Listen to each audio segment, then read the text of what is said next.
அனைவருக்கும் வணக்கம். நான் பிரபாகரன், ஜோதிடர் ரத்னா, ஜோதிடர் கலாநிதி. நான் சென்னையிலேருந்து பேசுகிறேன். இப்போ இந்த கார்த்திகை மாதத்தில், அதாவது 100க்கு ஒரு 40% தான் ஆண்கள் வீட்டில் விளக்கேற்றுவாங்க. நீங்கள் பார்த்துருப்பீங்க. மீதி வீட்டில் பெண்கள் விளக்கேற்றுவாங்க. ஆனால் ஆண்கள் இப்போ விளக்கேற்றுறாங்கன்னா அதுடைய விளக்கத்தை நான் சொல்கிறேன். எக்காரணம் கொண்டு பெண்கள் இருக்கக்குள்ள வீட்டில் ஆண்கள் விளக்கேற்றக்கூடாது. அதாவது விளக்குன்னா அந்த காமாட்சி விளக்கு.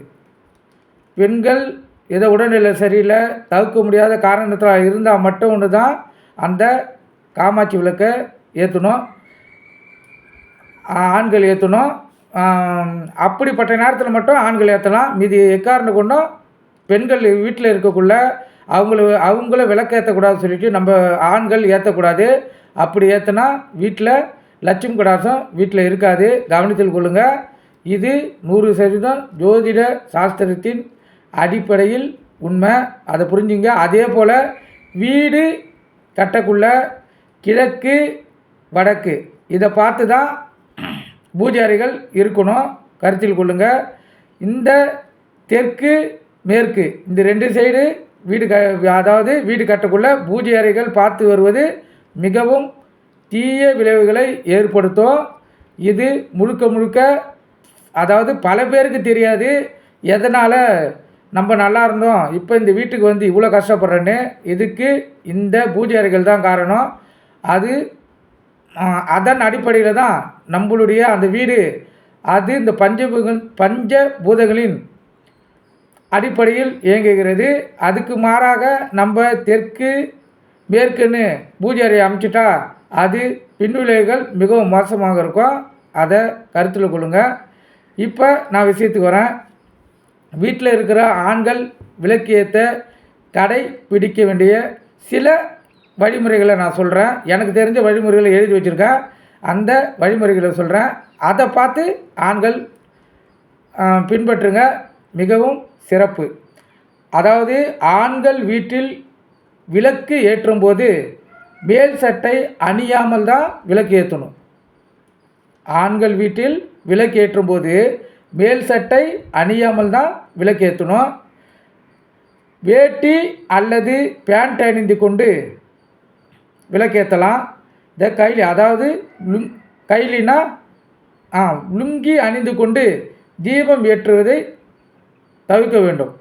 லுங்கி அணிந்து கொண்டு தீபம் ஏற்றுவதை தவிர்க்க வேண்டும். வேட்டி அணிந்து கொண்டு தீபம் ஏற்றினால் மிகவும் சிறப்பு. அதாவது வேட்டி அணிந்து கொண்டு விளக்கேற்றினால் மிகவும் சிறப்பு. பெண்கள் எப்படி நெற்றியில் குங்குமம் வைக்காமல் தீபம் ஏற்ற மாட்டார்களோ அதுபோல் ஆண்களும் நெற்றியில் விபூதி இல்லைனா சந்தனம் இல்லைனா குங்குமம் ஏதாவது வைத்திங்கன்னு தான் அவங்க விளக்கே ஏற்றணும். கருத்தில் கொள்ளுங்கள். ஏன்னா அப்போ தான் அந்த விளக்குடைய மகிமை நல்லாயிருக்கும். நெற்றியில் இட்டுக்கொண்ட விபூதியை சிறிது உங்கள் மார்பிலையும் கைகளிலும் பூசிக்கொண்டால் மிகவும் சிறப்பு. மனம் அமைதி பெறும். ஒரு முறை நீங்கள் இந்த அடிப்படையில் விளக்கை நீங்கள் ஏற்றிவிட்டால் உங்கள் மனம் படும் மகிழ்ச்சி பல மடங்கு அதிகரிக்கும். மீண்டும் உங்களை இந்த விளக்கு ஏற்ற தூண்டும். கருத்தில் கொள்ளுங்கள். ஆண்கள் கிழக்கு பார்த்து தான் தீபம் ஏற்ற வேண்டும். இப்போ வடக்கு பார்த்து பூஜை இருக்குதுன்னா எக்காரணம் கொண்டும் ஆண்கள் அந்த திசையில் இருக்கக்குள்ள ஆண்கள் எக்காரணம் கொண்டும் விளக்கு ஏற்றக்கூடாது. கருத்தில் கொள்ளுங்கள். ஆண்கள் கிழக்கு தவிர வேறு எந்த திசையிலையும் தீபம் ஏற்றவே கூடாது. அது தோஷத்தை கொடுக்கும் என்பது 100% உண்மை.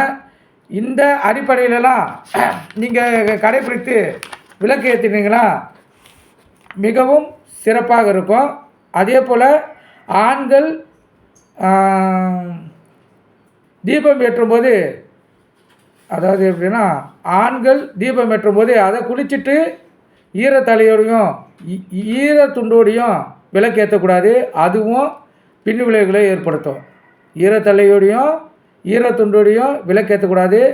அதுவும் பின் விளைவை ஏற்படுத்தும். அதே போல் காமாட்சி அம்மா விளக்கு தீபம் ஒழித்து கொண்டு இருக்குள்ள அதை குளிர வைக்கிறேன்னு ஆண்கள் போய் எக்காரணம் கொண்டும் அந்த விளக்கை குளிர வைக்கக்கூடாது. பெண்கள் மட்டும்தான் குளிர வைக்கணும், கருத்தில் கொள்ளுங்கள்.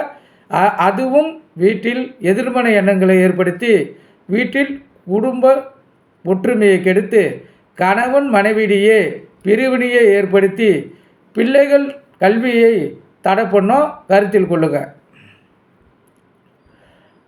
தீபத்தை ஆணாக இருந்தாலும் பெண்ணானாலும் தீபம் ஏற்றுவதற்கு முன் அதில் ஒரு பூ கண்டிப்பாக வைக்க வேணும்.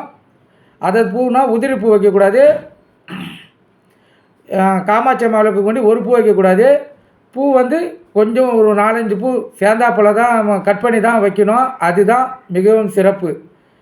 அதே போல் இந்த தீபம் ஏற்றுறதுக்கு முன்னாடி இந்த வெத்தலை, பாக்கு, பழம்லாம் வைப்பாங்க.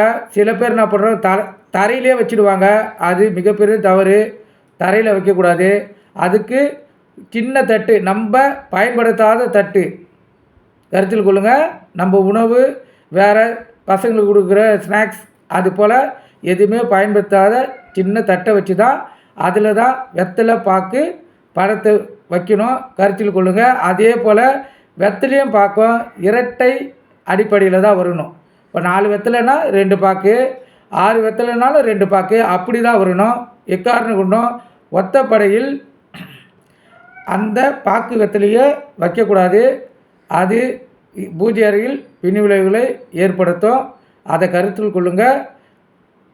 இந்த வழிமுறைகளாம் நீங்கள் கடைப்பிடிச்சிங்கன்னா வீட்டில் மகாலட்சுமி அம்மாள் வீட்டில் குடிக்கொண்டு உங்களுடைய கோரிக்கைகளையும் ஆசைகளையும் நிறைவேற்றி தருவாங்க. சரஸ்வதி அம்மாவுடைய அருள்காட்சியும் முழுதாக கிடைக்கும், கவனத்தில் கொள்ளுங்கள். அதாவது இந்த பதிவு உங்களுக்கு எந்த அளவுக்கு பிடிச்சிருந்துன்னு லைக் பண்ணுங்கள், ஷேர் பண்ணுங்கள், கமெண்ட் பண்ணுங்கள். நன்றி, வணக்கம். மீண்டும் ஒரு சிறந்த பதிவில் நான் உங்களை சந்திக்கிறேன். நன்றி.